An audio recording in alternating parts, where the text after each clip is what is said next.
Hey guys, tonight we journey back to a time when gods walked among mortals, and one very unusual figure kept watch with more eyes than you could hope to count. Picture this: the night air is warm, the scent of cypress drifts on a gentle breeze, and before you, standing so still he might be a statue, is Argus, Panoptes' famous hundred-eyed guardian. His gaze sweeps the horizon, every eye alert, each one flickering like a tiny lamp beneath the moonlight. You probably wouldn't last long in his sandals. Imagine trying to stay awake with even 2 eyes for eternity, let alone 100.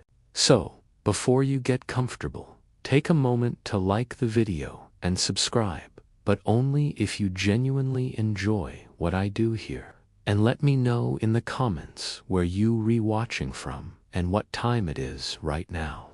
Now, dim the lights, maybe turn on a fan for that soft background hum, and let's ease into tonight's journey together. You trudge softly along a narrow path, dust rising in lazy clouds around your ankles as you follow Argus through the woods. Each step is careful. You don't want to disturb him, though truth be told, he probably already knows you're here. With 100 eyes set at various angles across his body, how could he not? Argus is no ordinary servant. He is Hera's chosen guardian, tasked with watching over whatever or whomever she deems important. Tonight, that means keeping his many eyes trained on the sacred groves, the hidden corners of Hera's domain, and perhaps, most notably, on you. Historians still argue whether Argus's eyes covered every inch of his body, or whether they were mainly clustered on his head. The old poets weren't always clear, and vase paintings can only tell us so much. But as you move closer, you can see that his eyes seem to shimmer all over, reflecting the starlight like dewdrops clinging to a spider's web. It's eerie and oddly beautiful at once. The job of being a watchman for the Queen of the Gods isn't glamorous. There's no glory in standing for centuries, listening to the wind and watching shadows move. And yet, Argus accepts his duties without complaint. After all, this is Hera we're talking about. Cross her, and you might end up as a goose, or worse, a mortal with endless bad luck. You hear the gentle creak of tree branches swaying, and in the distance, the hoot of an owl, one of Athena's birds, no doubt poking its beak where it doesn't belong. Argus doesn't move. His eyes scan the forest, every flicker of movement noted and dismissed as harmless. It's said that Argus's ability to stay awake was legendary. When some of his eyes closed, others remained open, so that he could rest and guard at the same time. Imagine trying that trick next time you pull an all-nighter. And here's a fun tidbit. Some ancient storytellers whispered that Argus had once been a giant who rid the land of dangerous beasts. He supposedly defeated a monstrous bull that terrorized Arcadia. No one really knows if that's true, of course. Historians still argue whether this tale of Argus, the monster slayer, was just a later embellishment to make him sound braver. But wouldn't you rather picture him that way than as just a bleary-eyed sentry in a leafy grove? You pause for a moment, leaning against the cool bark of an olive tree. The stars overhead seem to pulse in time with the soft rustling of leaves. Argus shifts ever so slightly. Was that the faintest hint of a sigh? Even a being with 100 eyes can grow weary of endless nights filled with nothing but the sound of crickets and the whisper of wind. You wonder if he ever wished for a proper break. Perhaps a game of dice on Mount Olympus, or a cup of ambrosia. Though knowing Hera's temper, it's doubtful she ever offered him one. And speaking of Hera, let's not forget why she chose Argus in the first place. She needed someone or something that could never be tricked, never distracted, never tempted to look away. Argus, with his 100 unblinking eyes, fit the bill perfectly.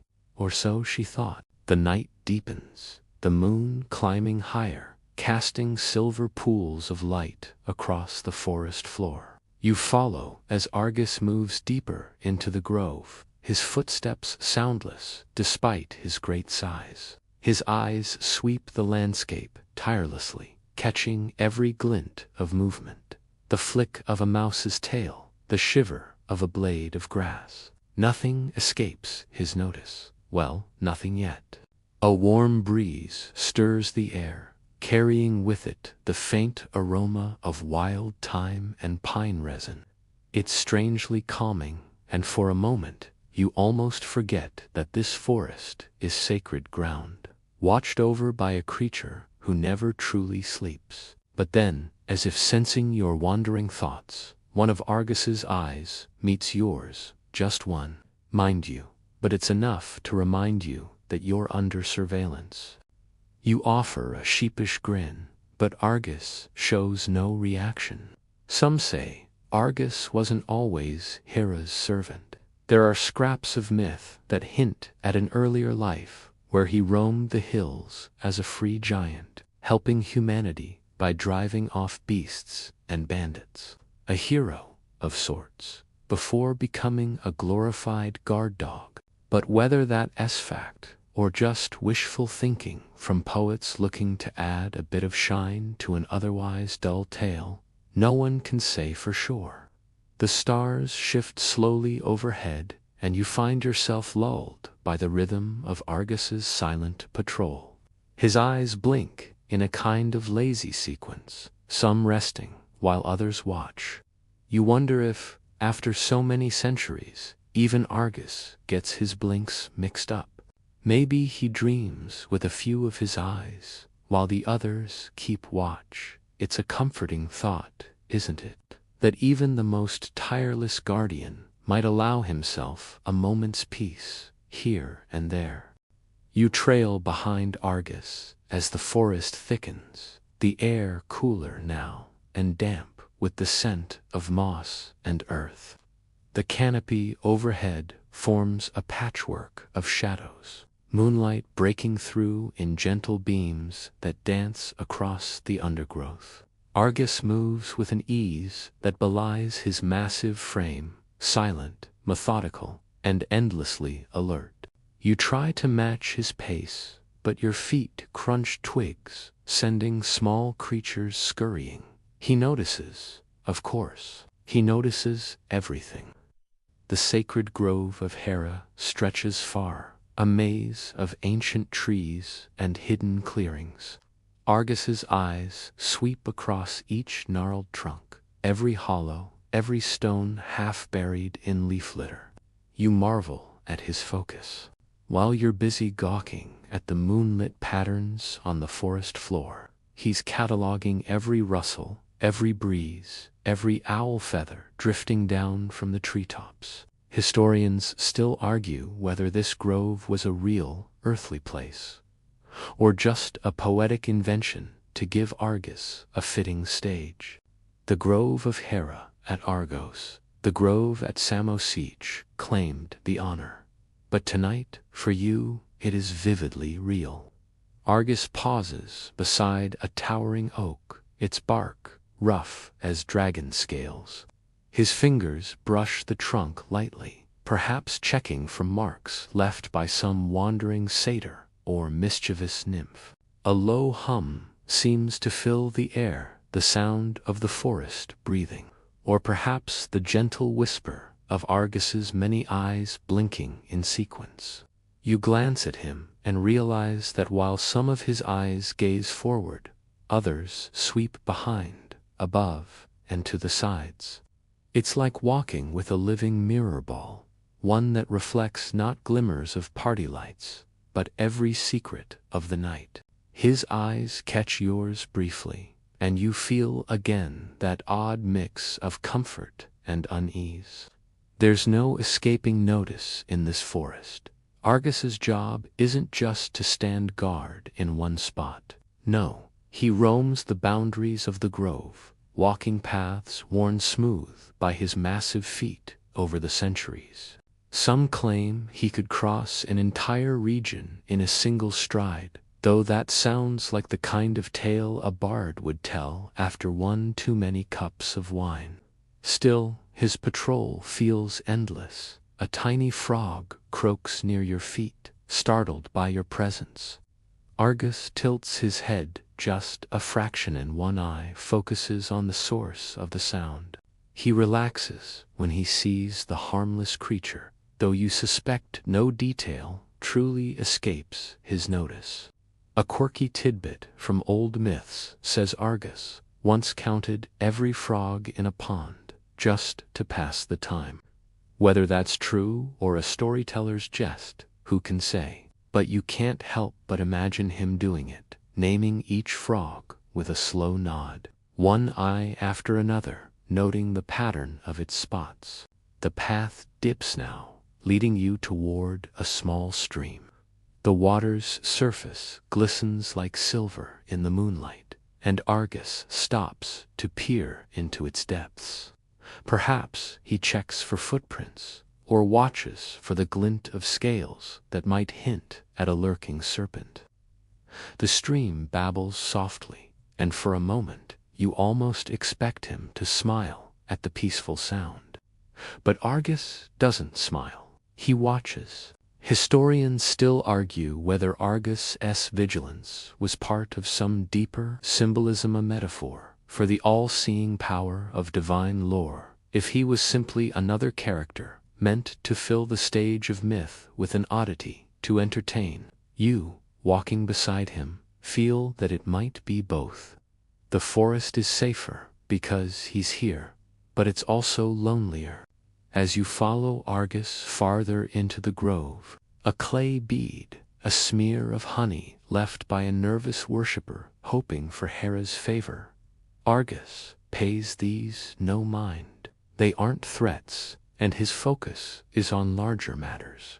The boundaries of the grove, the safety of the queen's domain, the quiet dignity of his endless watch. A soft breeze stirs the leaves, carrying with it the faintest fragrance of laurel and wildflowers. Argus lifts his head slightly, nostrils flaring as if tasting the scent. He moves again, his steps slow and measured, every sense attuned to the forest's subtle symphony. You try to match his stillness, but it's not easy. Your mind wanders. What does he think about as he walks these paths, night after night? They say his 100 eyes ensure that no trickster can slip by, no thief, no prowling beast, no wandering mortal looking to pluck a sacred blossom or carve initials into an ancient tree. Argus sees them all before they come close. And yet, as you walk beside him, you sense a gentleness, a patience born of endless nights spent listening to the soft sounds of the woods, watching the stars wheel overhead and marking time in the slowest way imaginable. The forest grows quieter still, as if holding its breath. Argus pauses once more at the edge of a clearing where the grass glows pale under the moon. His eyes scan the space, some fixed on the horizon, some sweeping the sky. You stand with him, enveloped in the silence, and for a moment you could almost believe that you, too, are part of the grove, part of the ancient ritual of watching, waiting, guarding. You continue your slow march alongside Argus, the night deepening into that silent hour, when even the stars seem to blink more slowly. The forest around you is a patchwork of light and shadow, silver and black, and the air hums with the soft whir of insects and the distant trickle of the stream you crossed earlier. Argus strides ahead, his many eyes catching the faintest glimmers, reflecting the world back at itself like tiny polished stones. Argus's reputation as the ever-vigilant watchman wasn't just mythic bragging. His 100 eyes made him the perfect sentinel, each one capable of seeing in all directions at once. And best of all, according to those ancient poets, he never fully closed them. When some eyes drifted shut in sleep, others stayed open, watchful, alert. Historians still argue whether this meant he could rest in shifts like a man napping with one eye open, or if it symbolized something deeper, a creature doomed never to know true rest. Either way, you're a little jealous. Imagine pulling that off during a boring meeting or a late-night study session. The ground beneath your feet softens as you step into a glade carpeted with moss. The air here is thick with the scent of damp earth and pine needles, and the sound of Argus's slow, steady breathing mingles with the quiet music of the forest. His feet make no sound, but you notice the faint swish of his cloak woven from something that shimmers like spider silk in moonlight. It brushes the undergrowth. Now and then, one of his eyes flickers shut, just for a heartbeat, while another opens wider, as if compensating. You can't help but try counting them, 1, 2, 3. But you lose track almost immediately. Too many, too fast. And besides, new eyes seem to catch the light every time you blink. Maybe it's a trick of the moon, or maybe Argus is simply that difficult to comprehend. There's a kind of rhythm to his movements. A blink here, a pause there, a slow tilt of the head as he listens to some sound too faint for your ears. You wonder if the creatures of the forest have come to accept him, if the deer and foxes recognize this silent giant as part of their world. A quirky tidbit lingers in your mind. One obscure source claimed Argus would name the animals he saw on his rounds, whispering to them in a voice softer than the breeze. True, who knows, but it's a charming image, isn't it? A breeze lifts, cool and refreshing, carrying with it the soft rustle of leaves and the delicate perfume of night-blooming flowers. Argus lifts his chin as if savoring the scent, his eyes narrowing in what you might almost call satisfaction. You follow his gaze upward to where the moon peers through a gap in the canopy, a pale guardian in the sky. Argus pauses, as he often does, at the edge of a low rise that overlooks part of the grove. From here, his eyes scan the land below, some fixed on the dark outlines of trees. Others turn toward the silver ribbon of the stream, and still others lifted to the starlit heavens. You stand with him, feeling the weight of the moment, the sense of being small beneath the gaze of so many watchful eyes. Historians still argue whether Argus was meant to symbolize divine justice, the unblinking law that sees all and judges all, or whether he was simply a marvel of storytelling, a giant with too many eyes, because one or two weren't dramatic enough. Standing beside him, it's hard not to feel that he's both. A guardian, yes, but also a lonely figure, bound by duty that offers no rest. You notice how even the insects seem to steer clear of him. No firefly dares approach, no moth flutters near his many watchful orbs. Perhaps they sense the quiet intensity of his gaze, or perhaps they, like you, are simply awed. The forest itself seems to hold its breath when Argus passes, as if unwilling to disturb his sacred task.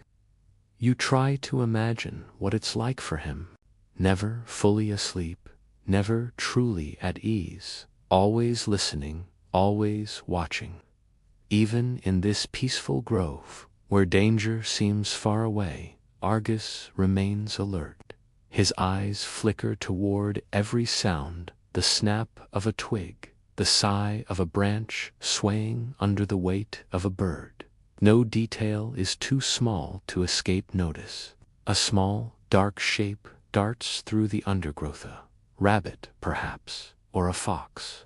Argus's gaze tracks it, some eyes narrowing, others softening in recognition. No threat, no reason for alarm. He lets it pass, and the forest seems to exhale. The night wears on, and the stars shift ever so slightly in the velvet sky. You sense that Argus knows them all by heart, each constellation, each wandering planet. Perhaps he marks the hours by their passage, or perhaps he simply finds comfort in their familiar glow. A gentle humor tickles your thoughts. Imagine Argus as the world's most overqualified stargazer, counting comets instead of sheep to fall asleep if he ever could. As you walk, the moss grows thicker, muffling your steps. The air is cool now, and the forest seems even quieter, as if settling into slumber. But Argus does not sleep. His eyes continue their endless vigil, 100 tiny lanterns in the dark. You wonder, as you follow him through the night, what dreams might come to a creature who never truly rests. The night deepens into that inky stretch when even the most determined creatures of the dark pause to rest. But not Argus. His steps are sure and soundless as you move together toward a clearing, where moonlight spills like milk across the grass. And there she stands, Io, poor Io, grazing nervously, her wide cow's eyes reflecting the same silver light that dances across Argus's many watchful ones. You stop at the edge of the clearing, the cool air thick with the mingled scents of wild thyme and crushed grass. Argus pauses too, his attention divided in that strange, seamless way of his.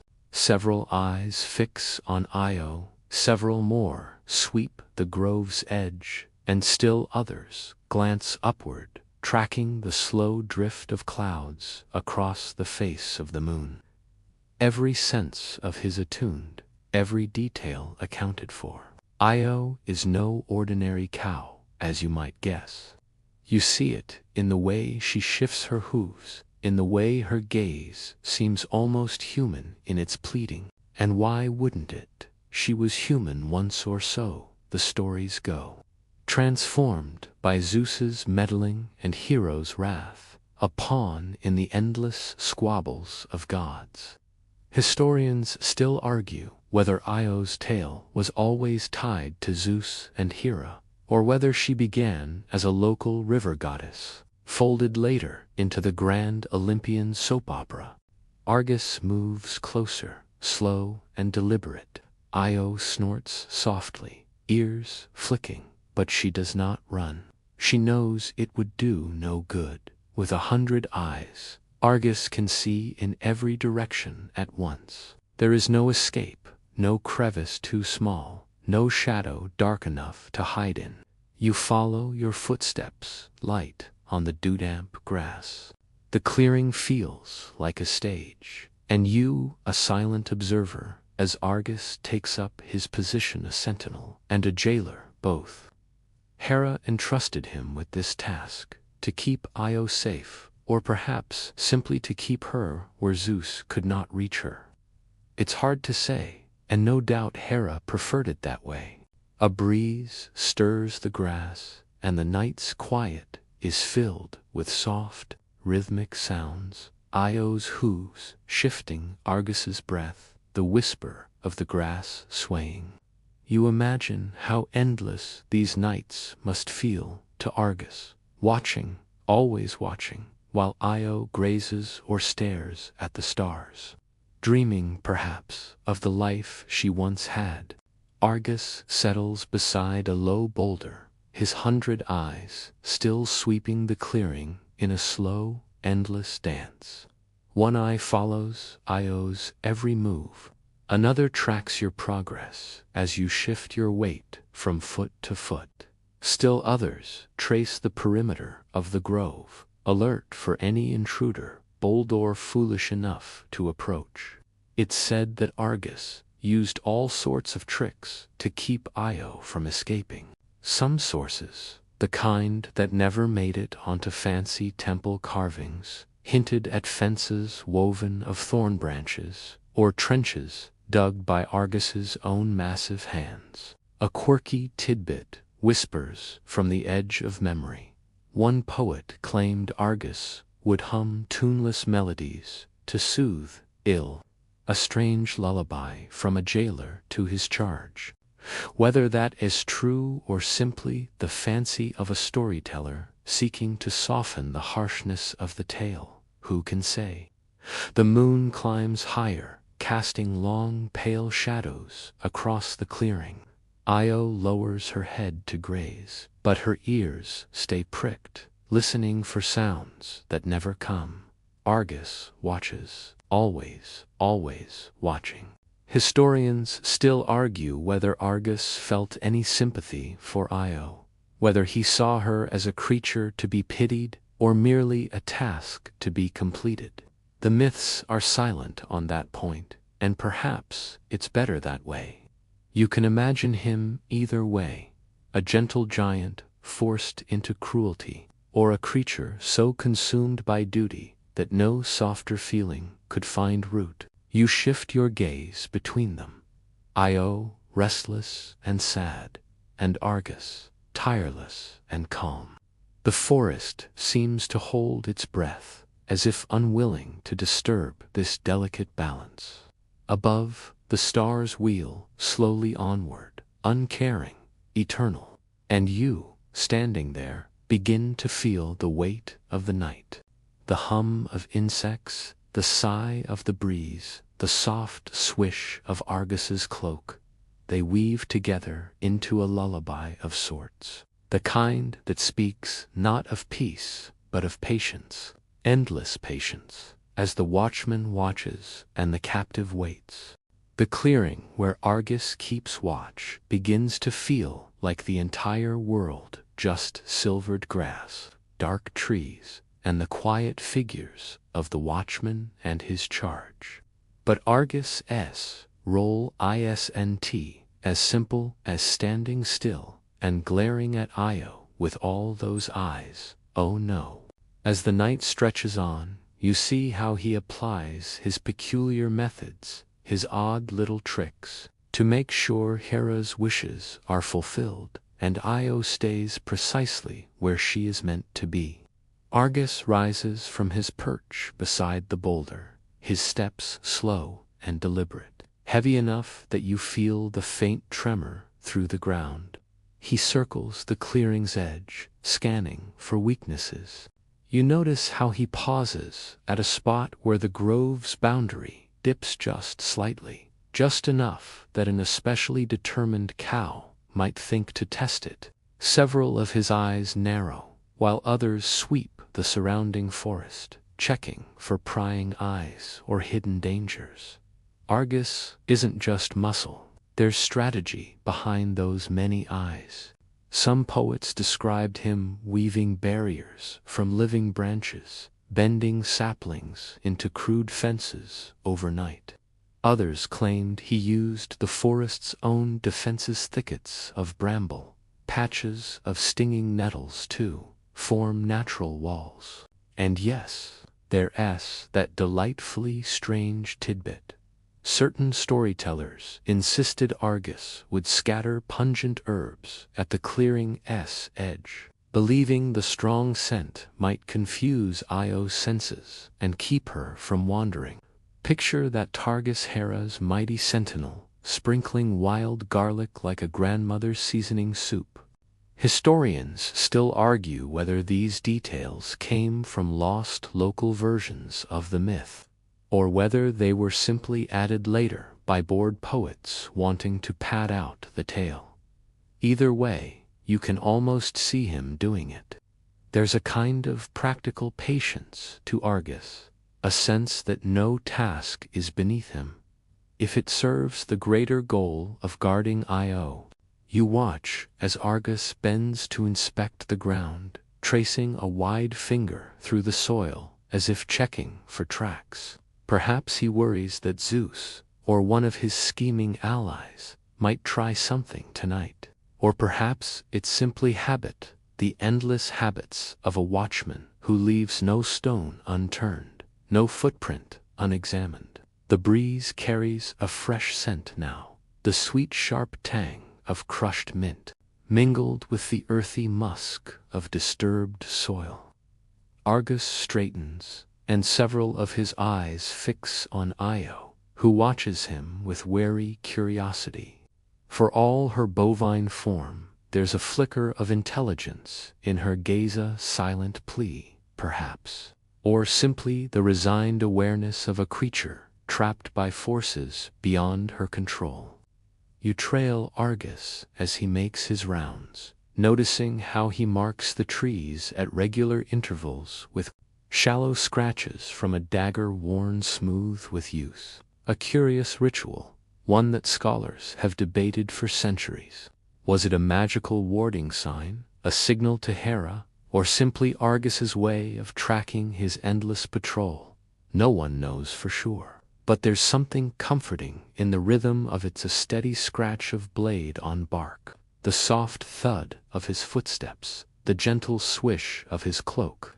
Argus pauses again, glancing skyward. The moon's light glints off his many eyes, and for a moment he looks less like a man and more like some ancient, sacred relic, part of the forest itself, as much a fixture as the gnarled oaks and moss-covered stones. You find yourself breathing more quietly, unwilling to break the spell. And yet even Argus has his limits.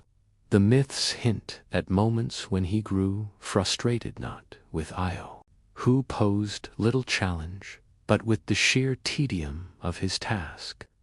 One fragment of an old poem tells of Argus carving small figures from bits of fallen wood, passing the time between circuits of the clearing. You wonder what he carved. Animals, perhaps, faces, or just abstract shapes, simple patterns to occupy his many restless eyes. Io shifts again, her hooves leaving dark impressions in the dewy grass. Argus watches, still and silent, every eye trained on her, waiting to see if she tests his barriers, but she does not.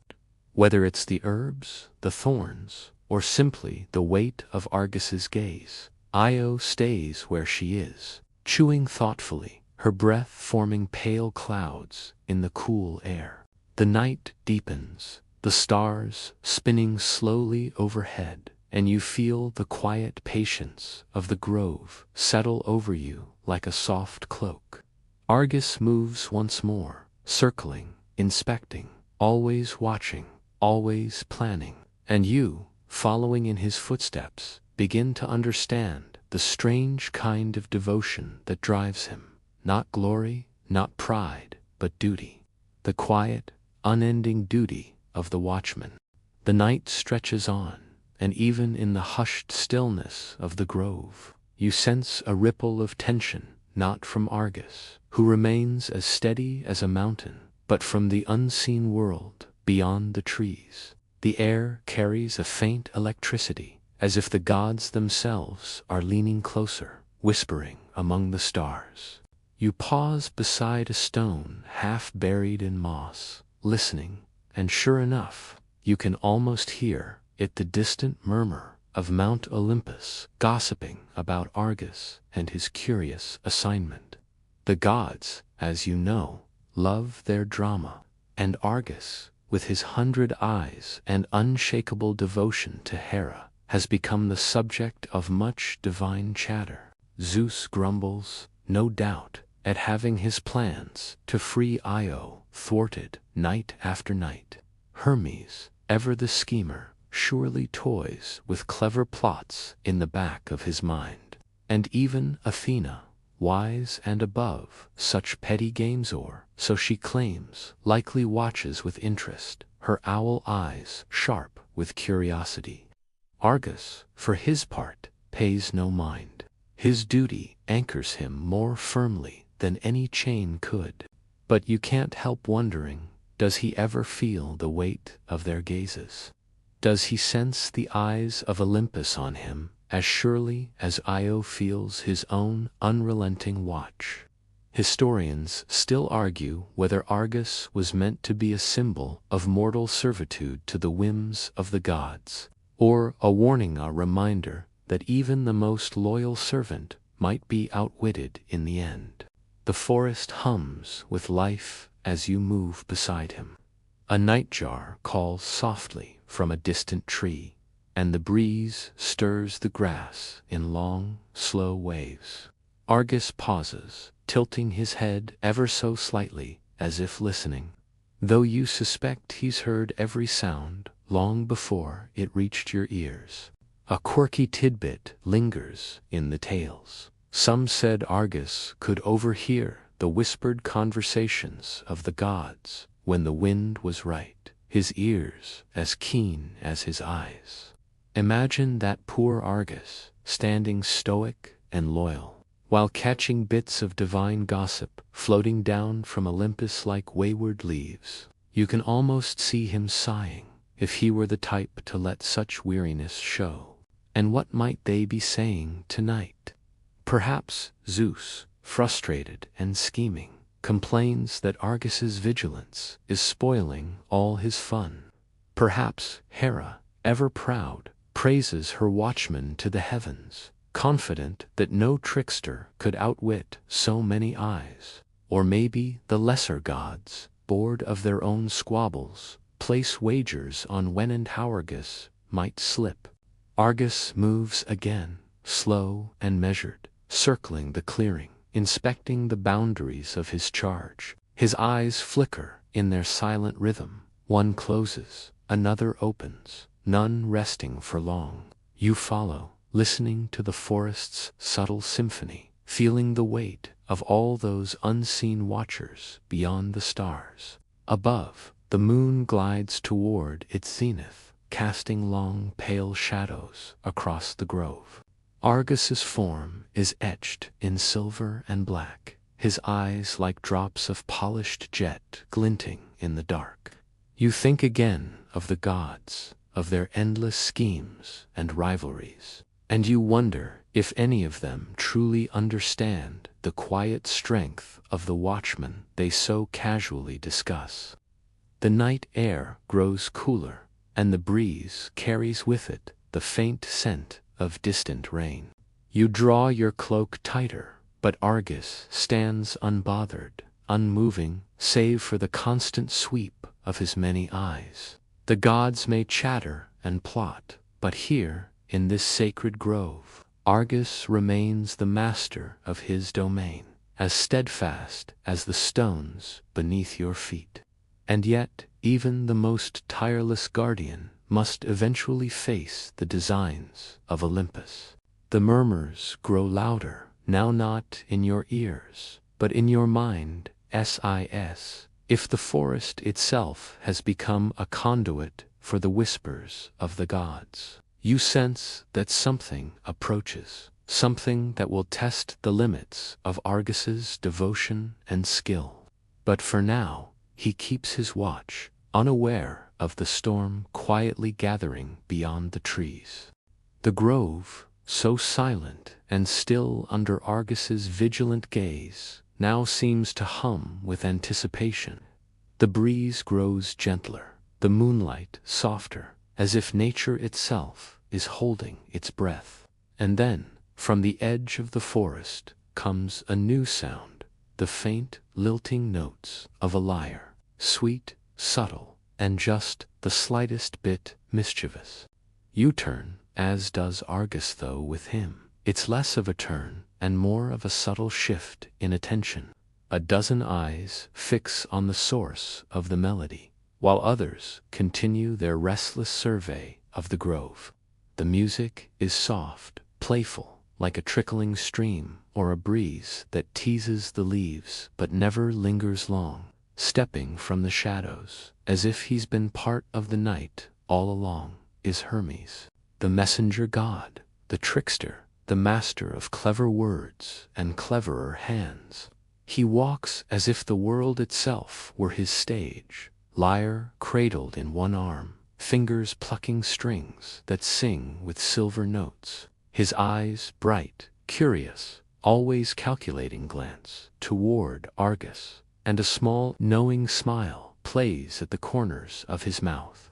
Historians still argue whether this meeting between Argus and Hermes was part of the original Io myth, or a later addition to weave Hermes more tightly into the fabric of Olympian drama. But no matter, the moment has become legend. Hermes' steps are light, his sandals barely stirring the grass. He plays as he walks, his song weaving through the night like a gentle breeze. The melody is simple at first, but with a depth that hints at the trickery beneath. It is music meant not to entertain, but to distract, to soothe, to slip beneath a listener's defenses. And Argus, for all his eyes and all his vigilance, is not immune to its charms. You watch as Argus shifts his stance. Some of his eyes follow Hermes, wary and alert. But others, just a few, at first, begin to blink more slowly, lulled by the soft cadence of the lyre. The trickster god draws closer, his song growing richer, more layered. The notes rise and fall, like the sighing of the wind, like the gentle lap of waves on a shore. A quirky tidbit from an old poet pops into your mind, one storyteller claimed. Hermes had tuned his lyre that night with strings made from the guts of a giant tortoise, the music possessing a magic that could soothe even the most restless soul. Whether that's true, or just the product of a bard's overactive imagination, it's easy to believe in the power of the melody now filling the grove. Hermes pauses at the edge of the clearing, eyes meeting Argus's for a heartbeat. No words are spoken, none are needed. The music says everything. Rest, relax, let your guard down just for a moment. Argus's eyes blink in sequence, slower now, a ripple of wariness spreading among them. But not all. Some remain wide, wary, watching Hermes with a suspicion born of centuries of duty. You can almost hear Argus's thoughts. He knows this is no ordinary intruder, no wandering mortal or curious beast. This is a god, and gods bring trouble. Hermes resumes his gentle advance, plucking his lyre with fingers as deft as the breeze itself. The song shifts, becomes a lullaby, threaded with the rhythms of the grove, the rustle of leaves, the soft hoot of a distant owl, the gentle sighing of the grass under Argus's feet. It's as if the night itself has joined in the tune, conspiring against the Watchman. Historians still argue whether Hermes used only his music to subdue Argus, or whether he whispered spells between the notes, weaving magic into the melody so subtle no mortal ear could detect it. You wonder, as you listen, whether even the forest feels the enchantment, for everything seems softer now, wrapped in the music's embrace. And Argus, poor Argus, begins to sway ever so slightly. His eyes, once sharp as polished glass, seem to glaze, the blinking slowing further, some closing completely, yet a few cling to wakefulness, stubborn in their duty. The night grows thicker, the stars bright and watchful above. Hermes steps closer still, his lyre's voice now the only sound in the grove. You feel the tension of the moment, the delicate balance between vigilance and surrender. And as the final note lingers in the air, trembling like a leaf on the breeze, you sense that the watchman's long night is drawing to a close. The clearing is cloaked in stillness now, the air heavy with the final shimmering notes of Hermes's lullaby. The lyre rests quiet against his chest, but the magic of its melody lingers, like the echo of a dream you can't quite grasp upon waking. You watch as Argus stands at the edge of sleep, caught in that fragile space between duty and surrender. One by one, his eyes close. Not all at once, so no. Argus resists with a strength born of endless nights spent standing guard, of centuries of devotion to Hera's will. But the music, subtle and relentless, works its way through the cracks of his resolve. A blink here, a slow droop of a lid there, until more and more of those 100 eyes succumb to the softness of the night. Hermes stands motionless now, waiting, watching. His smile is small, almost gentle, as though even he feels a twinge of regret at what must be done. After all, Argus isn't the enemy, just another piece on the Olympian chessboard, destined to be moved and removed as the gods see fit. Historians still argue whether Hermes's music alone closed all those eyes, or if he used some secret trickhand herb slipped into Argus's drink, a whispered spell hidden in the song's cadence. The poets loved to romanticize it, of course, painting Hermes as the master of cunning, able to outwit even the most vigilant, with nothing but his wits and a melody. But as you stand here, feeling the weight of the moment, you can't help but wonder if Argus's wariness played its part too. A breeze stirs the grass, carrying with it the scent of rain not yet fallen. The sky above darkens slightly. Clouds drifting across the face of the moon. Argus sways where he stands, eyelids heavy over eyes that fought so long to stay open. You watch as one of his last eyes, set high on his shoulder, glinting like polished obsidian in the dim light flickers, blinks once, twice, then closes at last. A quirky tidbit from an old tale surfaces in your mind. One bard claimed that in that final moment, as his last eye shut, Argus dreamed of the stars he'd watched so long, their patterns woven into a tapestry only he could see. A gift, perhaps, from the gods, who otherwise showed him little kindness. Hermes steps closer now, silent as a shadow, the trickster's work nearly done. His lyre rests at his side, the strings stilled but humming faintly with the memory of their song. He studies Argus for a long moment, as if paying silent tribute to the watchman's tireless service. No gloating, no laughter, just the quiet understanding between two beings caught in the web of divine machinations. The grove seems to hold its breath, the very trees leaning closer as if to witness the end of an era. Argus, the 100-eyed guardian, the ever-watchful, has at last closed every eye.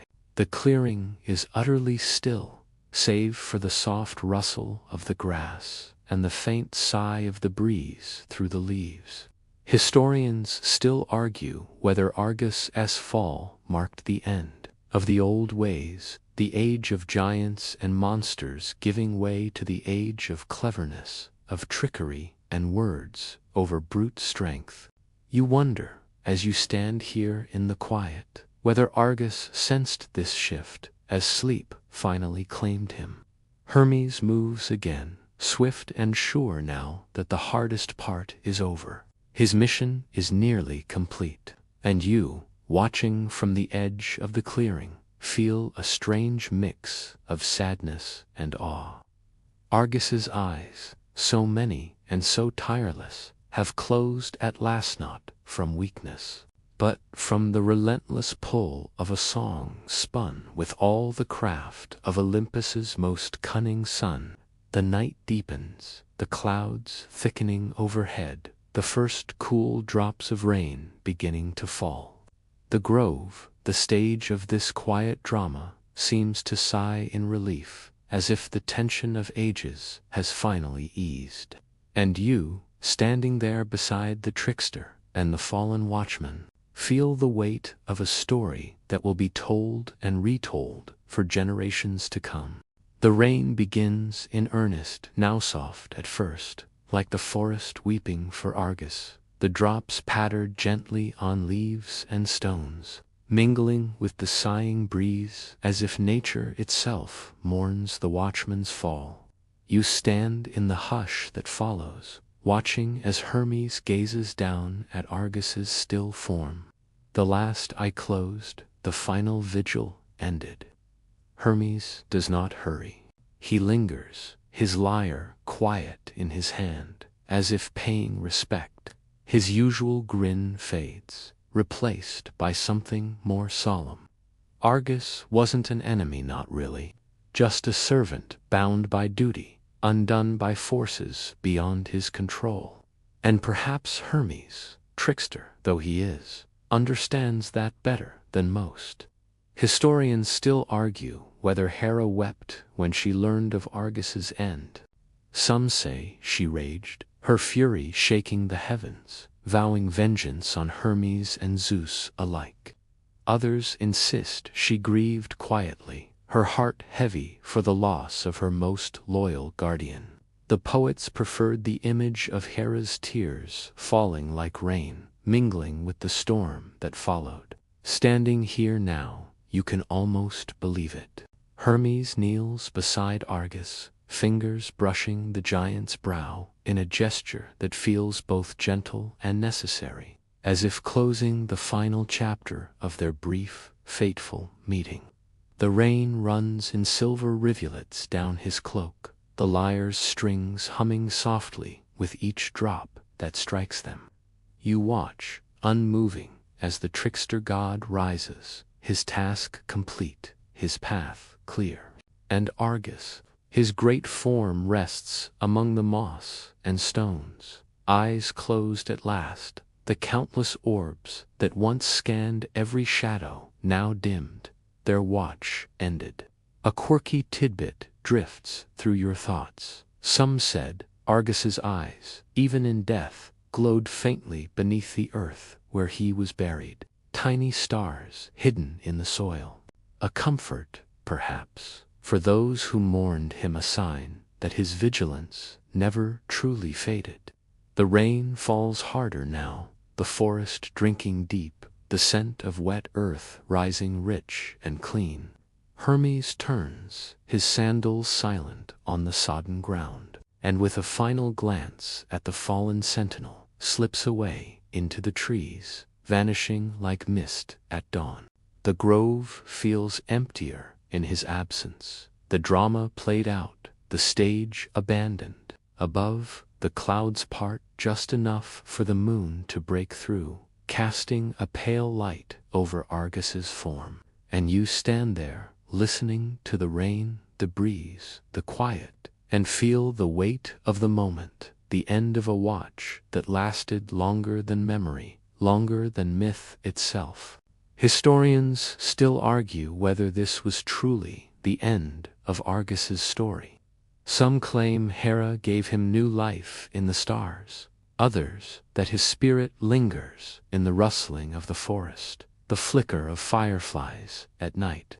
But here, now, in this quiet clearing, it feels like an ending, a moment of peace for the watchman who never slept.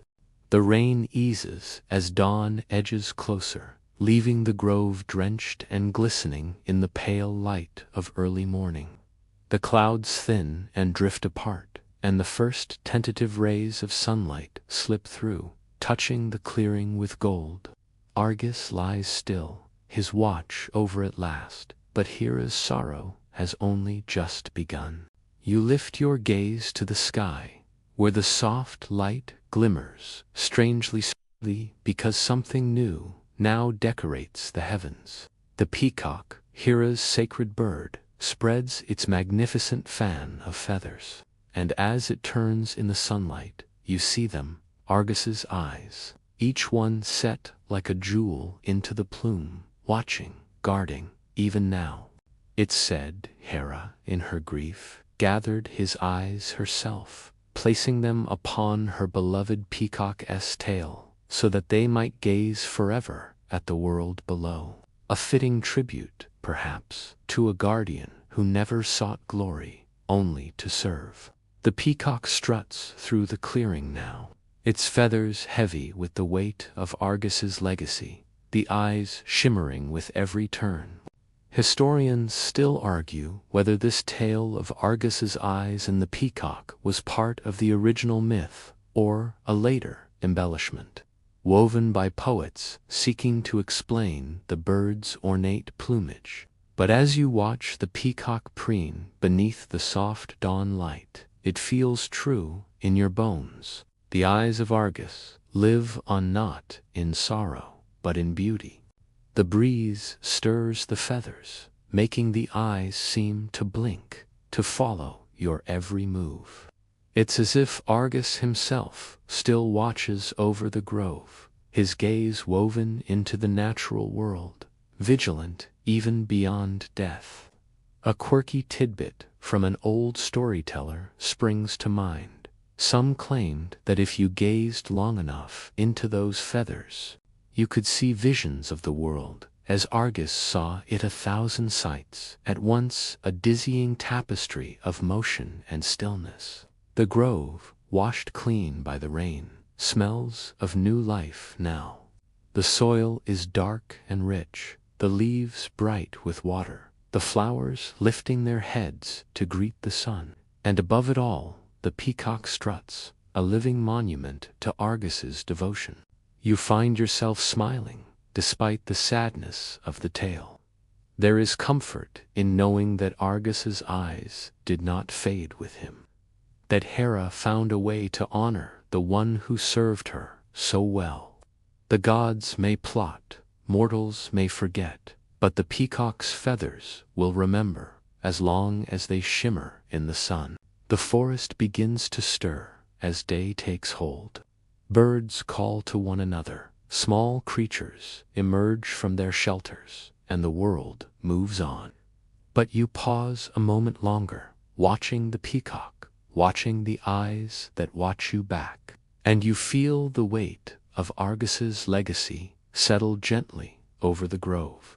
Historians still argue whether the tale of Argus and the peacock's eyes holds any deeper meaning, or if it is simply a beautiful way to make sense of nature's wonders. But as you turn to leave the clearing, the memory of those watching eyes lingers with you, a reminder that no duty, no devotion is ever truly forgotten.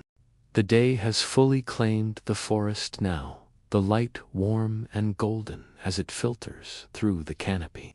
But your journey with Argus's story isn't over not yet. For before he was tasked with guarding Io, before Hermes's trickery and the sorrowful peacock's gaze, Argus had other jobs, many other jobs, in fact, each stranger and more tedious than the last. You walk the paths he once patrolled, retracing the steps of a guardian whose loyalty earned him endless assignments from Hera. Argus was not always tied to a single task. Hera, ever watchful and ever exacting, found many uses for her 100-eyed sentinel. You imagine her voice, cool and commanding. Argus, I need you to watch this. Argus, guard that. Argus, make sure no one touches this sacred thing. And Argus, ever dutiful, would go. One of his lesser-known roles was as protector of Hera's sacred altar Zeus, even those deep within forgotten groves where few dared to tread. You can almost see him now, stationed beside a moss-covered stone, eyes sweeping the forest for thieves bold enough to chip a piece from the altar or defile it with careless hands. Historians still argue whether these altars were real places, tied to actual sites of worship, or symbolic creations meant to represent Hera's widespread power. Either way, Argus guarded them, as if the fate of Olympus itself depended on it. And what of the temples? Argus was sometimes tasked with guarding these too, not the grand marble halls of bustling cities, but the quiet, out-of-way shrines where offerings were left by shepherds and travelers. You picture him standing beneath a crumbling arch, the wind tugging at his cloak, eyes scanning the hills and valleys for intruders who never came. A quirky tidbit from an old fragment of myth drifts into your thoughts. Some claimed Argus was once ordered to guard a sacred well, so fiercely that even thirsty animals avoided it. Imagine being so intimidating that deer and birds thought twice before drinking. Perhaps it was his eyes that unnerved them, or perhaps his sheer, unmoving presence. Either way, the well stayed untouched, its waters pure and undisturbed. You wander the grove as you reflect on these forgotten tasks. The stones beneath your feet are slick with the morning's rain, the air fresh with the scent of wet leaves and blooming herbs. Argus's spirit seems to linger here, in the hush between birdsong and the rustle of branches that sway without wind. Historians still argue whether Argus enjoyed these duties or endured them. Was he content to serve, finding purpose in his vigilance? Or did he long for something more, a chance to roam freely, to return to whatever life he had before Hera claimed his loyalty? The myths give no clear answer, leaving you to wonder as you walk beneath the trees he once guarded so faithfully. The sun climbs higher, casting dappled light across the forest floor. You pause beside a fallen log, imagining Argus leaning there during a rare moment of stillness, eyes half-lidded but never closed. A silent sentinel, keeping the peace in places most had forgotten, and always, always, he watched. For Argus, every job was the same in the end: to see, to guard, to protect. His 100 eyes missed nothing, from the grand schemes of the gods to the tiny dramas of ants crawling across a stone. And though his name became tied to the tale of Io, his legacy was built on these quieter moments, the endless, thankless tasks that only he could perform so well. You move deeper into the grove, your path tracing the ancient lines of what might once have been Argus's territory. The air is rich with the scent of sap and wet stone, and here and there, ivy drapes over fallen columns, silent remnants of long-forgotten shrines. And as you walk, you begin to see it, the clever barriers Argus once built to protect these sacred places, the invisible fences no mortal or god dared cross. Argus became a builder of sorts, fashioning defenses from whatever the land provided. Historians still argue whether these barriers were real structures or symbolic ones, representing moral or divine boundaries. But the myths tell of hedges woven so tightly that not even a rabbit could slip through, of thickets so dense they seemed to grow overnight beneath Argus's hands.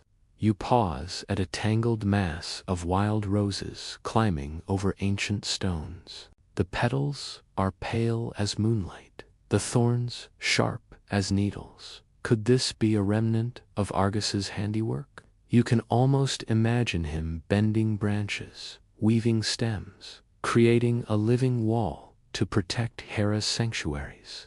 A quirky tidbit flits through your mind. One old tale claimed Argus trained the trees themselves, whispering to them as he shaped their growth, so they would guard the groves long after he was gone.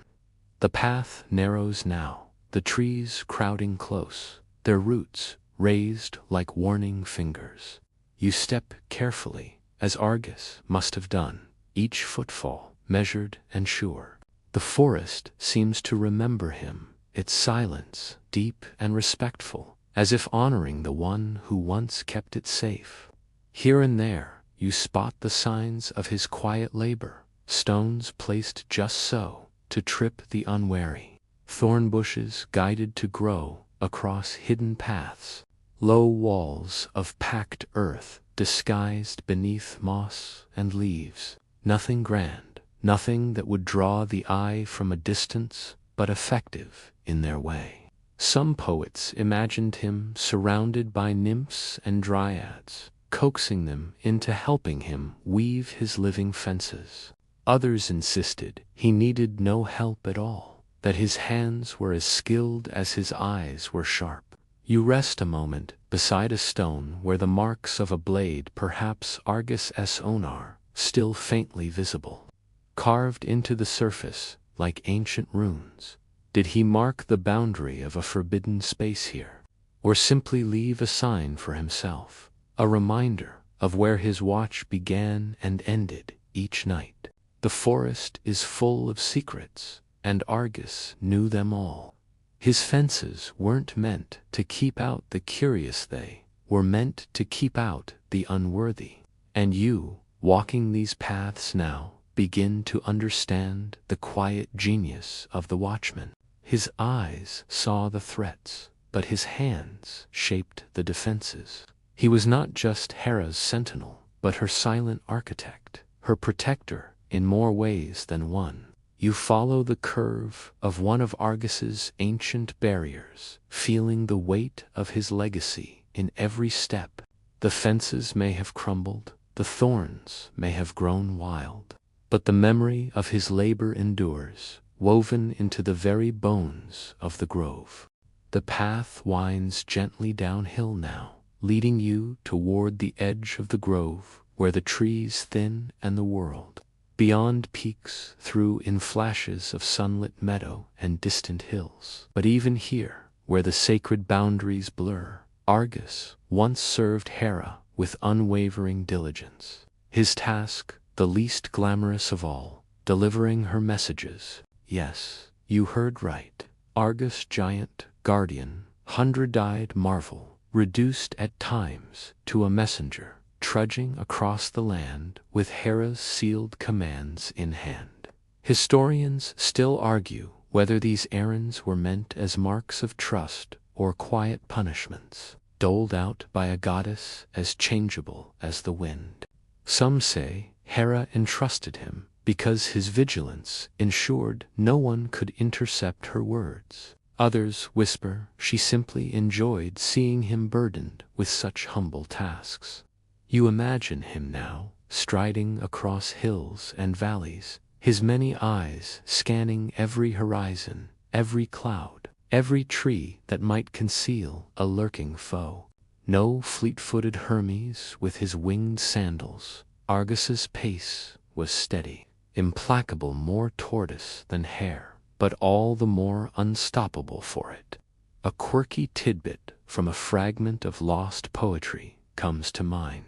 Some claimed Argus took such pride in these duties that he carved intricate patterns into the wax seals of Hera's messages, tiny works of art only visible to those with sharp enough esor, a magnifying glass, had such a thing existed. You smile at the thought. Argus, artist as well as sentinel. The path opens at last into a small glade where you can picture him resting for a moment, shifting the weight of his burden from one broad shoulder to another. His eyes, even then, would remain ever watchful, some turned to the sky, wary of winged spies, others sweeping the ground for ambushes, still others fixed on the trail ahead, charting his slow, inevitable progress. Historians still argue whether Argus's message routes took him across the known world, from the temples of Greece to the deserts of Libya, or whether his journeys were far more local, confined to Hera's own sacred lands. The myths, as always, are vague on the practical details, but standing here, you can almost see him, a lone figure against the vastness of the landscape, bearing the words of a queen who trusted no one else. The breeze stirs the grass at your feet, carrying with it the faint scent of thyme and sun-warmed stone. You follow the imagined route of Argus, feeling the weight of his steps in your own as you trace the paths he once trod. The forest fades behind you, but the memory of his watchfulness lingers, as if his eyes still sweep these hills from somewhere unseen, and you can't help but admire him. For all the tedium of the task, all the endless miles and thankless errands, Argus carried out his duty with the same quiet dignity that defined his every role. Guardian, builder, messenger, always watchful, always loyal, always steady as the earth beneath your feet. The land flattens as you follow the imagined path of Argus farther from the grove, the trees giving way to open meadows dotted with wildflowers and tall grass swaying gently in the breeze. And here, among the rolling fields, Argus once took on yet another of Hera's endless tasks, one that demanded both his patience and his many watchful eyes, herding her sacred beasts. Not just any animals, of course. These were the prized creatures of the goddess herself, oxen with coats said to gleam like polished bronze, goats as nimble as mountain spirits, and deer so swift that even the winds envied them. Herding them was no small feat, but Hera trusted Argus to manage what no ordinary shepherd could. You picture him now, striding through these fields, his gaze sweeping across his unruly charges. No lazy afternoon lounging beneath a tree for this herdsman. With 100 eyes, Argus could track every stray hoof, every flick of an ear, every swish of a tail. If one beast bolted, a dozen eyes would follow. If another lagged behind, a dozen more would urge it on with a silent, steady stare. Historians still argue whether these sacred herds were real flocks, kept at Hera's temples, or symbolic creatures representing divine attribute: strength, grace, fertility, woven into the myths to give them color and life. But as you stand here, watching the breeze ripple the grass like waves on the sea, it feels easy to believe in their existence, and in Argus's tireless watch over them. A quirky tidbit springs to mind. One obscure source claimed that Argus learned to mimic animal calls so perfectly that he could guide the herd without lifting a finger, whistling like the wind, lowing like an ox, or bleating like a lost goat. Imagine the great Watchman, giant and stoic, serenading the fields with barnyard sounds, a sight to make even Hermes grin. The sun is high now, warm on your back, and the meadow hums with the gentle chorus of bees and grasshoppers. You follow where Argus might have walked, stepping carefully among patches of clover and thistle, your mind filled with the image of those sacred animals and the silent guardian who kept them safe. Argus's task wasn't merely to keep the herd together. He protected them from poachers, from predators, from the schemes of rival gods who might wish to snatch a prized beast to spite Hera. His eyes always alert, always scanning mist. Nothing. A shadow on the hill, a flicker of movement in the grass. Argus saw it before the danger could draw breath. Historians still argue whether Argus's role as herdsman came before or after his more famous task of guarding Io. Some believe these duties overlapped, that Argus managed both at once, a multitasking marvel whose eyes ensured no sacred duty was ever neglected. And as you walk these fields, you begin to feel the rhythm of his work, the slow, patient circling of the herd, the gentle guidance of beasts who sensed perhaps the steady strength of their unusual shepherd. a strength that never wavered, no matter how dull or thankless the task might seem. The meadow stretches out before you, bright and endless beneath the sky, and in its quiet you sense the ghost of Argus's devotion so complete that even the winds, the birds, and the beasts seemed to fall in line beneath his gaze. The sun begins its slow descent, now casting long shadows across the land. As you make your way back toward the grove's edge, where stone and wood give shape to the remnants of Hera's ancient temples, here, in the hush of twilight, you can almost hear the soft echo of Argus's footsteps, feel the weight of his presence as he kept his night watch over these sacred halls.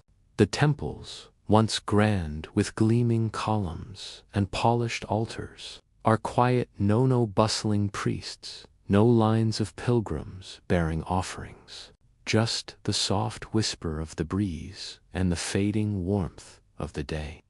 Argus would have known this quiet well. He stood guard not for the worshippers, but for Hera herself, ensuring that no harm, no defilement, no careless hand marred her sanctuaries while the world slept. Historians still argue whether Argus's temple watch was symbolica, reflection of the divine vigilance Hera demanded, or a literal assignment that kept him pacing the temple grounds night after night. Either way, the image endures. The 100-eyed guardian, alone beneath the stars, his gaze sweeping the darkened doorways and shadowed courtyards.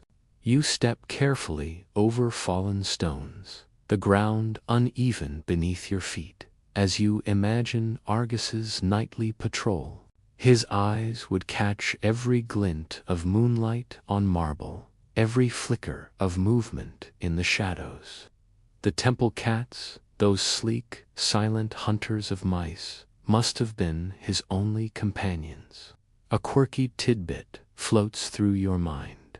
One obscure poet joked that even the cats learned not to cross Argus's path, lest they be chased from the sacred precincts by a glare that could outmatch the sun at noon. The temple air is cool now, scented with stone dust and the faint sweetness of wildflowers reclaiming the cracks in the pavement. You follow the imagined loop of Argus's watch from the grand stairway that once led worshippers inside to the low wall that marked the temple's edge and back again, always circling, always scanning, never resting. The hours must have crawled by, each night blending into the next in a slow, silent rhythm. No invaders came, no thieves dared, yet Argus's eyes missed nothing. A leaf falling from a high branch, a spider spinning its web in the corner of a lintel, the quiet creep of ivy climbing the walls. All noted, all part of his endless vigil. Historians still argue whether Argus found comfort in this nightly duty, or whether he longed for action, for purpose beyond mere watching. The myths give no hint, but as you walk where he once walked, you sense that, perhaps, the act of guarding was purpose enough. The temple stood unspoiled, and that was victory in its own right. The breeze picks up, stirring the grasses that grow between the stones. You pause at what might have been the temple's heart-a-cracked slab where once an altar stood. Here, surely, Argus paused, 2 eyes turned skyward, marking the constellations as they spun through the heavens, the stars, constant companions in his lonely task. And so the night comes on, as it did for Argus, cloaking the temple in shadow once more. But you, walking in his footsteps, carry with you the quiet strength of his vigil, a reminder that sometimes the greatest service lies not in grand deeds, but in the simple, steadfast act of watching. Night fully claims the land again, the soft hush of darkness settling like a cloak over the ruins and groves. You walk beneath the stars, following the memory of Argus's steps, as his duties shift once more from temple and herd to something altogether more delicate. Spying for the queen of the gods. Hera's suspicions were many, her rivalries ancient and endless. And when whispers of plots reached her ears, or when jealous curiosity pricked at her pride, she turned to Argus. Who better to uncover secrets than the one with 100 eyes, each sharper than an eagle's, each tireless as the sun itself? Historians still argue whether Argus was truly Hera's agent of espionage, or whether later poets, eager to add intrigue to his legend, wove this role for him. But tonight, as you walk the shadowed paths where he once crept, it feels easy to believe. You picture him now, silent as mist, slipping through the forests and hills, every eye alert. He would hide behind boulders, peer through thickets, watching, listening, gathering every detail for his queen. Unlike Hermes, with his silver tongue and clever lies, Argus served by seeing, recording the world with unblinking precision. A quirky tidbit from an old fragment of verse rises to mind. One storyteller claimed Argus could write with both hands at once, recording secrets in duplicate so no detail was ever lost. Imagine him crouched in the dark, scribbling on scraps of bark or wet clay, eyes never lifting, hands a blur. The night breeze carries a hint of salter, nearer the sea now, where cliffs meet the endless churn of waves. Argus's missions may have brought him here too, tracing the movements of rival gods' followers, watching for ships that dared trespass in Hera's sacred waters. You pause at a rocky outcrop, the stars reflected in the black mirror of the sea below.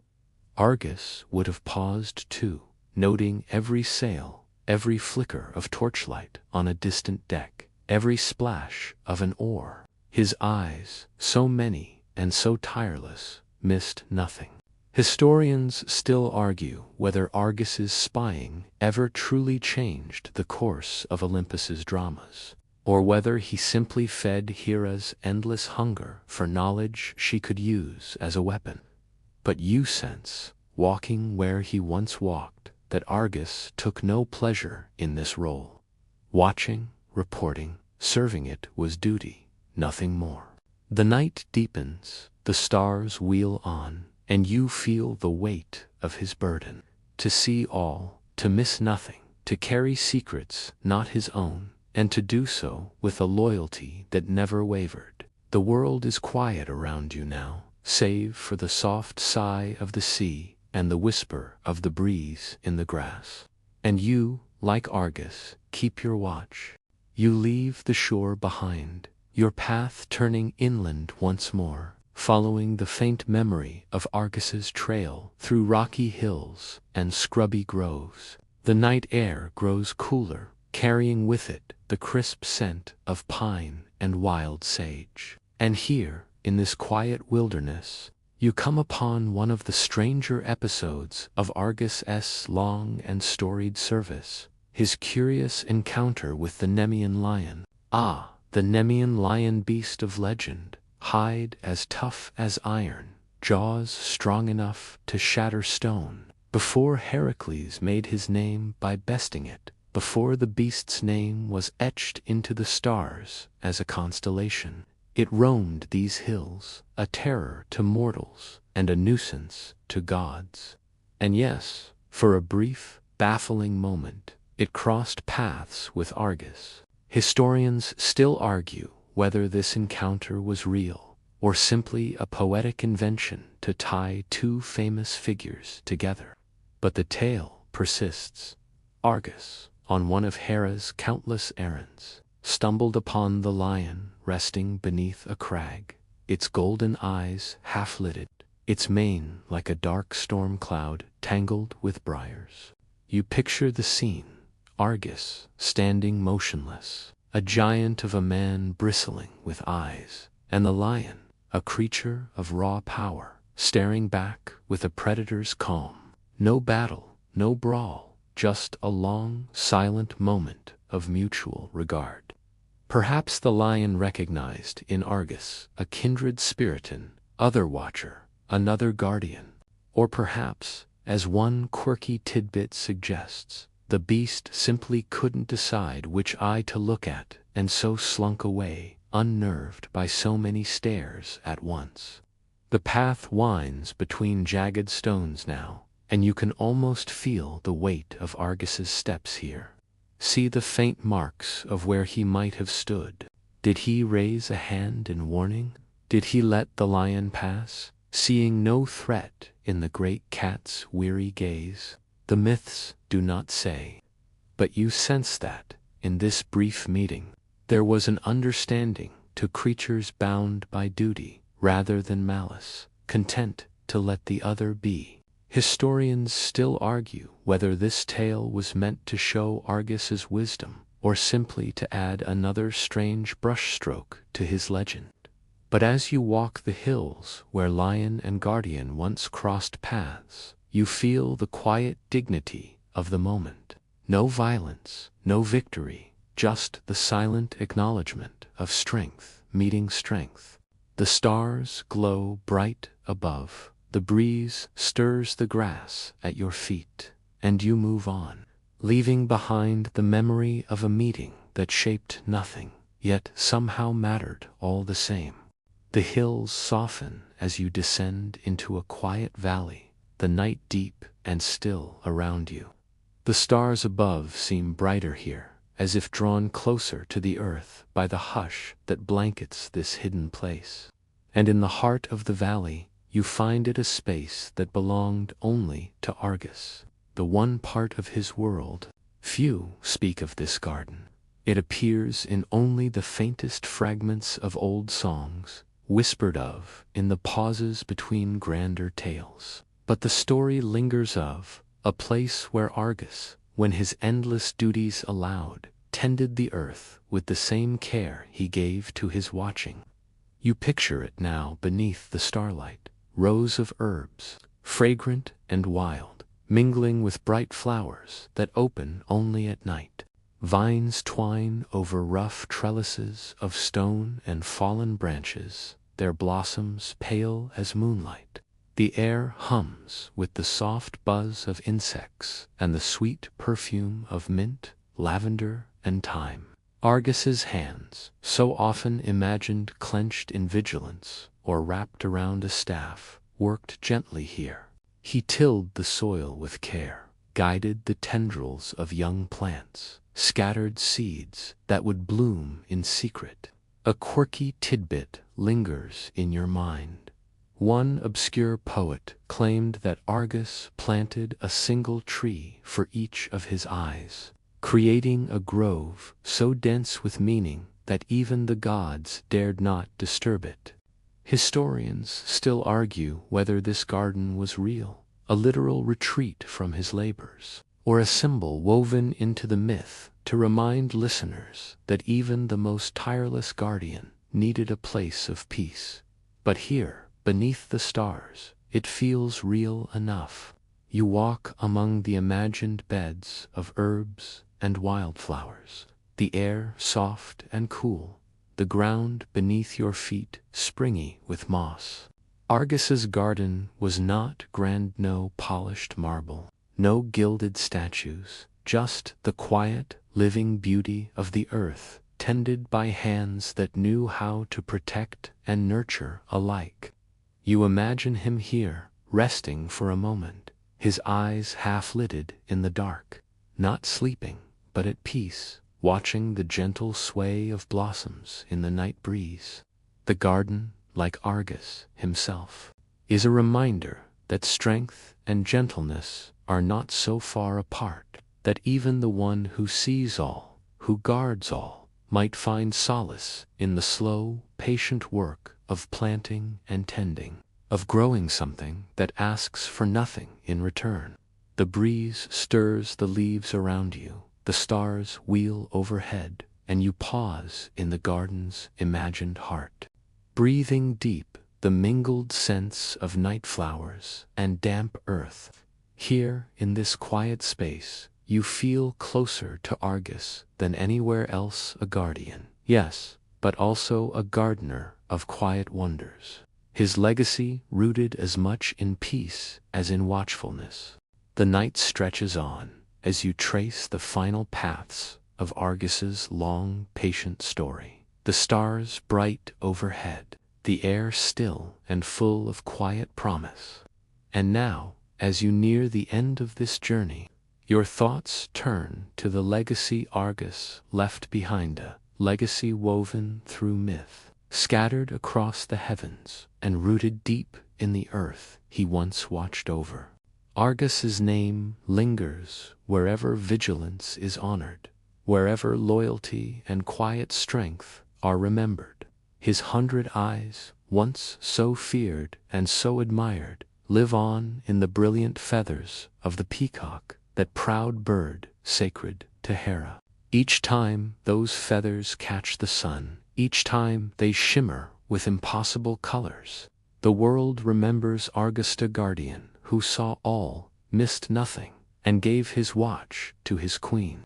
Historians still argue whether Argus's legend shaped later myths of guardianship, whether his story inspired the symbols of watchfulness carved above temple doors, or the statues placed at city gates to ward off harm.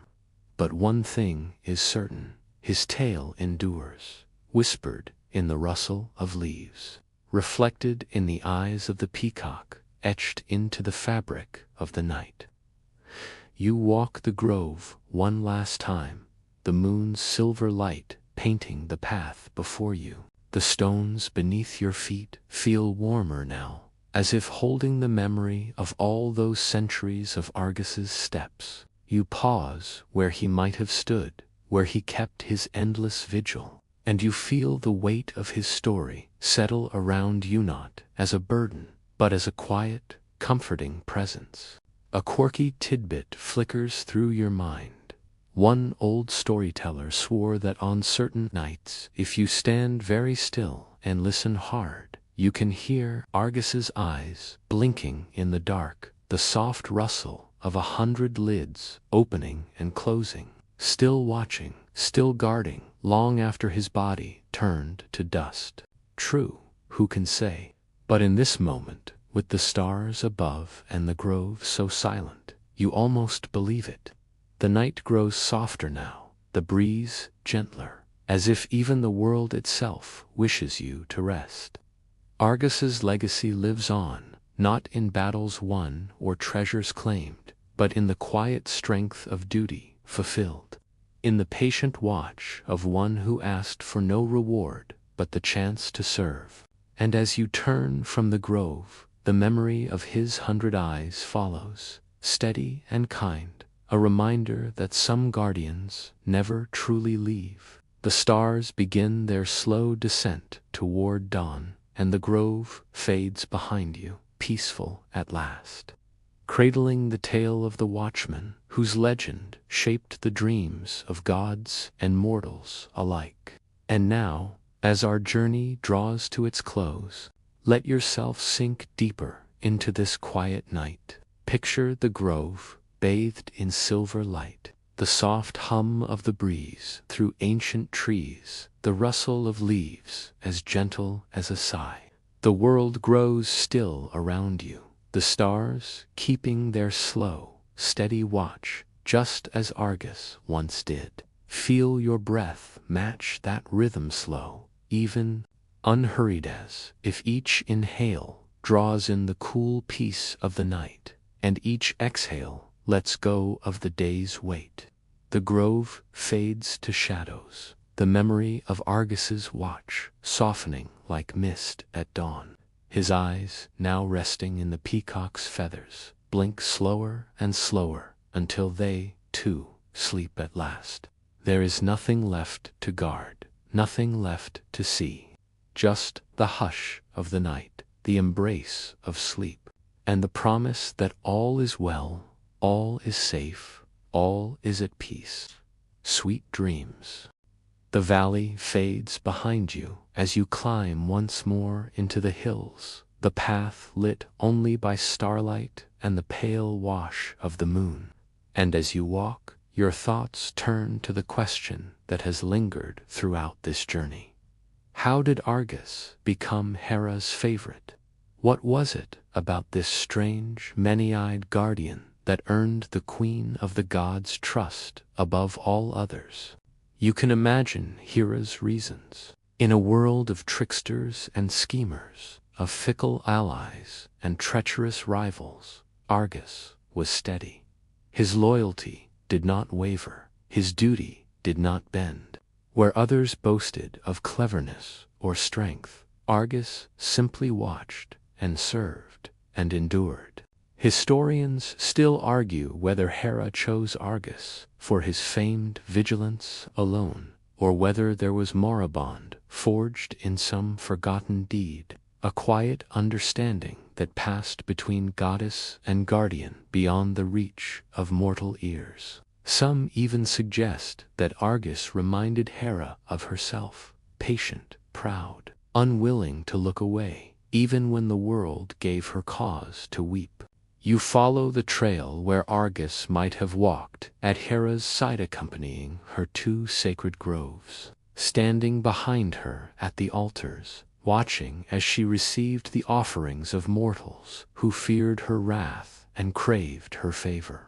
No task too small, no place too distant for Argus to follow where Hera led. A quirky tidbit surfaces. One old tale claimed Hera once gifted Argus a cloak woven from clouds and starlight, a token of her esteem. The cloak, they said, shimmered with the faint glow of his own eyes reflected in the night sky, so that even when he stood in shadow, he was never truly unseen.